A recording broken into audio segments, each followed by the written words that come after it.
La cité des femmes. Lorsque nous quittons la capitale Bagdad, en direction du sud-est, nous sommes accueillis par des colonnes de fumée, s'élevant des briqueteries traditionnelles de la région de Nahrawan. Les briqueteries sont très primitives et leurs fumées sortant des cheminées sont très noires, à cause de l'huile noire lourde qu'on brûle au four. Là commence la ville des femmes.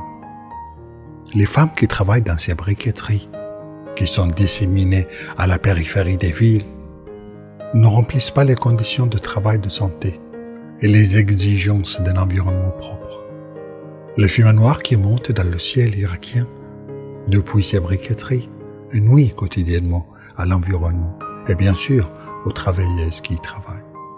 Désolé, je ne vais pas parler de la ville des femmes, dont Nizar Al-Qabbani a rêvé et écrit de la poésie, mais d'une vraie ville des femmes, dans laquelle vivent des femmes qui n'ont pas de soutien dans ce monde. Si vous vous attendez à parler de cette atmosphère rêveuse et belle, alors vous pouvez tourner la page et regarder ailleurs. Je vais parler de la ville des femmes, de son vrai visage et réalité amère. On retrouve cette atmosphère dans l'histoire de la littérature française. Si l'on lit le roman d'Émile Zola, Germinal, il parle des usines en France dans la période de 1885, quand la situation des ouvriers était très difficile, où ils travaillaient dans des mines de charbon, dans des atmosphères étouffantes, dans des conditions de santé difficiles. Et la pauvreté qui a entouré cette période me rappelle cette ville de femmes en 2020. Quand je me promène dans la ville des femmes, le roman m'apparaît avec ses longs chapitres et la souffrance de travail dans une ambiance inconvenable et inappropriée. Les femmes ici travaillent dans ce monde de poussière et de fumée, de chaleur qui dépasse les 50 degrés en été. La situation financière difficile et la pauvreté obligent les femmes à travailler dans ces briqueteries. Des centaines de femmes irakiennes de régions du centre et du sud y travaillent. Les briqueteries préfèrent les femmes parce qu'elles acceptent les bas salaires et parce qu'elles sont sérieuses dans le travail. Vous trouvez ici des femmes d'âge différents, les mains rugueuses des briques. La plupart d'entre elles sont veuves ou divorcées, dont le mari a entre mort ou qui a quitté la famille en laissant le fardeau à la femme qui aime ses enfants et se trouve prête pour se sacrifier pour eux. Le souhait suprême d'une femme dans cette zone est que l'avenir de ses enfants ne soit pas son avenir. Leurs visages sont couverts. Seuls les yeux peuvent voir d'un voile noir pour les protéger du soleil flamboyant. Et avec cela, elles portent abaya qu'elles serrent autour de la taille et de vieilles chaussures qui ne les protègent pas de piqûres des pierres éparpillées sur le site. Des nuages noirs assombrissent le ciel. Les hautes cheminées ne cessent de cracher leur fumée en fermant le ciel. Vous êtes ici à l'intérieur des frontières, hors du monde. Le travail ici n'a pas d'horaire spécifique, mais il semble difficile et long. Le travail commence souvent à 2 heures du matin, au milieu de la nuit, pour que la femme puisse partir dans son art du voyage dans l'industrie de la brique. Les briqueteries dans la région de Nahrawan, c'est un monde de travail spécial. Nettoyer le sable des pierres, pétrir la boue avec de l'eau et couper les briques et les exposer aux rayons de soleil pour sécher, puis les transporter au four afin d'en ressortir cuits, puis les transférer sur des charrettes tirées par des ânes au camion pour la livraison directe aux clients. Les femmes empilent les briques de terre rapidement et soigneusement, tandis qu'elles sont encore chaudes. À 9 heures du matin, elles s'endorment, puis reprend le travail à partir de 2 heures, selon l'emploi du temps.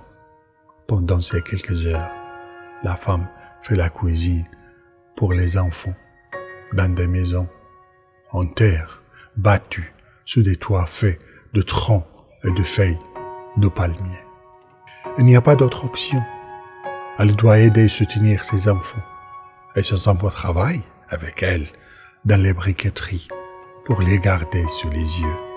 La pauvreté augmente en Irak. Les cas de divorce et les veuves augmentent. Et les femmes de ces régions se transforment d'un être délicat à un être fort et adapté aux travaux durs. L'éducation et la santé sont la dernière chose à laquelle une femme pense ici. En tout cas, dans cette ville, les enfants y travaillent aussi. Elle veut trouver des enfants qui ont grandi dans ces briqueteries. Et ils ne sortent pas de ce monde, ne sachant pas quoi ressemblait la ville. Ils s'habituent au monde des cheminées, au fur et à mesure que les jours et les années passent, et que les enfants grandissent de cette façon rapide. Ils ne connaissent pas leur vie hors de cette zone. Ils ne savent pas lire ni écrire. Une seule chose à apprendre, c'est devenir capable de supporter un travail dur depuis l'enfance. Dans un environnement désolé qui manque de sanitaire, à 10 cas d'un dispensaire, il est extrêmement difficile dans cette zone d'avoir de l'eau potable ou même de l'eau acceptable à proximité. Ici, les femmes prouvent qu'elles sont plus fortes que les hommes pour faire face à ces conditions. Elles ont une grande patience. Elles sont obligées de s'habituer aux dures conditions de travail dans ces briqueteries. Cette main tendre devrait pouvoir résister à la chaleur et à la dureté. En 2014, le ministère de l'Environnement a décidé de fermer ces briqueteries parce qu'elles ne respectaient pas les conditions de salubrité. Mais les travailleuses ont insisté pour travailler. Elles n'avaient pas d'autre choix et elles ont continué à insister jusqu'à ce que les briqueteries soient ouvertes. Petit à petit, malgré les avertissements annoncés de l'impact négatif sur la vie. Et elle continue avec ce monde de fumée. Et comment est-il possible de savoir quand elle n'a même pas de télévision pour connaître les consignes sanitaires? Et même s'il le sait, cela ne change rien. Ce monde de femmes est oublié derrière les frontières des villes. Personne ne parle de celles qui fabriquent les briques de terre des maisons. Personne ne pense que derrière ces belles briques, de belles femmes se sacrifient pour subvenir aux besoins de leurs enfants et être autonomes.